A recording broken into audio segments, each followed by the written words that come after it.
Chaussures, emballages, batteries. De nombreux objets du quotidien sont très difficiles et parfois impossibles à recycler. Mais plus pour longtemps. À l'ICMCB de Bordeaux, sous la direction de Cyril Aymonier du CNRS, les chercheurs développent des solutions qui pourraient révolutionner le recyclage.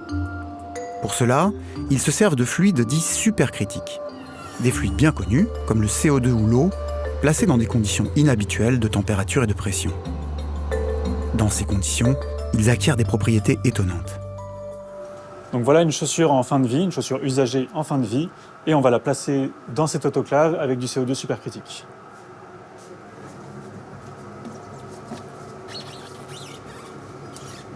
L'autoclave, hermétiquement fermée, permet de contrôler les conditions de l'expérience. On injecte du CO2 supercritique à une température de plus de 31 degrés et une pression supérieure à 74 bars. Et après une dizaine de minutes de ce traitement,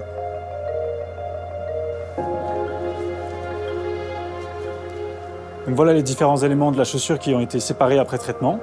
Donc on voit notamment que les semelles se sont très bien délaminées et qu'on a la tige de l'autre côté, puisque là on va avoir des matières plutôt plastiques qui se recyclent très facilement les unes indépendamment des autres.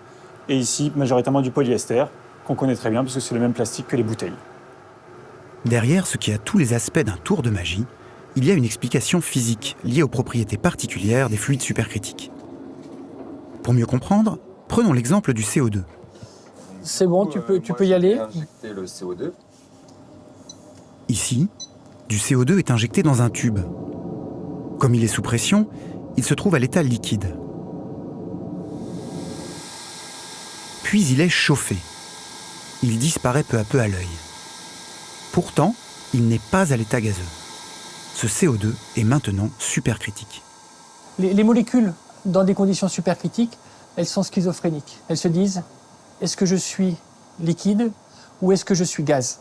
Et donc, dans les conditions supercritiques, on va avoir ces propriétés intermédiaires entre les propriétés du liquide et du gaz. Donc, le gaz, il va pouvoir aller partout, dans tous les volumes qui lui sont offerts.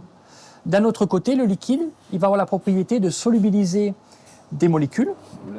Ce CO2 supercritique est déjà utilisé pour fabriquer un produit bien connu, le café décaféiné. Il a ainsi remplacé des solvants chimiques permettant de produire un café plus sain. Le CO2 doit pénétrer à l'intérieur des grains de café, mais également être en mesure de solubiliser la caféine pour pouvoir l'amener à l'extérieur des grains de café et produire le café décaféiné. C'est aussi ce qui se passe dans le cas de la chaussure.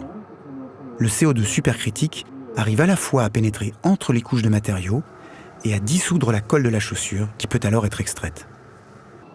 Les applications des fluides supercritiques dans le domaine du recyclage sont innombrables et concernent notamment les secteurs de l'emballage et de la mode, les deux plus gros producteurs mondiaux de déchets plastiques. Avec l'explosion de la demande en véhicules électriques, un autre enjeu de taille est celui du recyclage des batteries. Alors, ce type de batterie, c'est le type de batterie qu'on peut retrouver dans des voitures électriques. Donc, il faut penser qu'il y en a des centaines, voire des milliers dans ce qu'on appelle des packs batteries. Et donc, à l'intérieur de ces batteries, on retrouve des électrodes, qui sont notamment composés d'éléments comme le nickel, le cobalt ou le lithium, donc qui sont des éléments avec une très forte valeur marchande et qu'on essaie de récupérer, donc de recycler. Et donc, on part de ce type d'électrodes.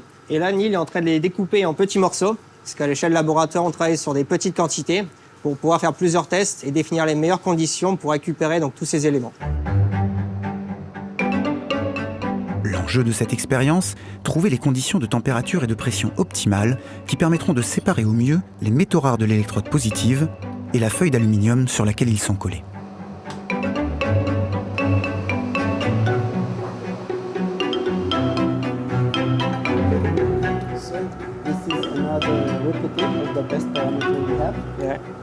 You separated the electrode from the aluminium current collector.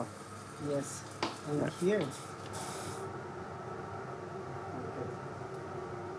Ah oui, là, c'est vraiment super. Hein. Il faut vraiment publier. Hein. I mentioned it. Très, très vite. Did you test the performance of the batteries prepared with the recycled materials?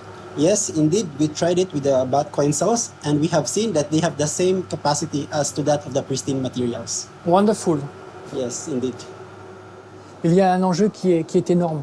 Si on prend l'exemple des véhicules électriques ou de façon plus générale de la mobilité, on est en train de développer en France ce qu'on appelle des gigafactories pour être en mesure de produire des batteries sur le territoire français. Pour produire des batteries, il faut des matières premières, mais nous n'avons pas ces ressources sur le sol français, d'où l'importance du recyclage. On va pouvoir apporter des ressources dans ces gigafactories grâce au recyclage des batteries en fin de vie aujourd'hui. Ce qui était jusqu'alors des déchets pourrait donc devenir des ressources et réduire nos besoins en extraction de matières premières.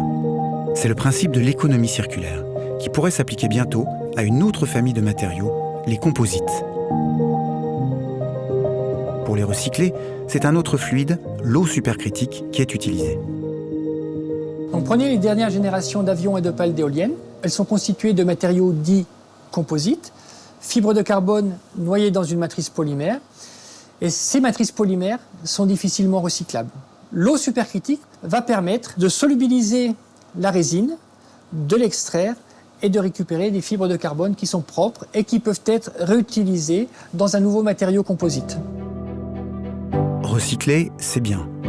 Utiliser des matériaux plus simples, ce serait mieux. Mais quand des assemblages de matières complexes demeurent nécessaires, les fluides supercritiques offrent une belle perspective. Dernière étape à franchir pour cela, le passage du labo à l'échelle industrielle, qui devrait avoir lieu dans les 5 prochaines années. Pour aller encore plus loin, un grand programme de recherche sur le recyclage, piloté par le CNRS, vient d'être lancé.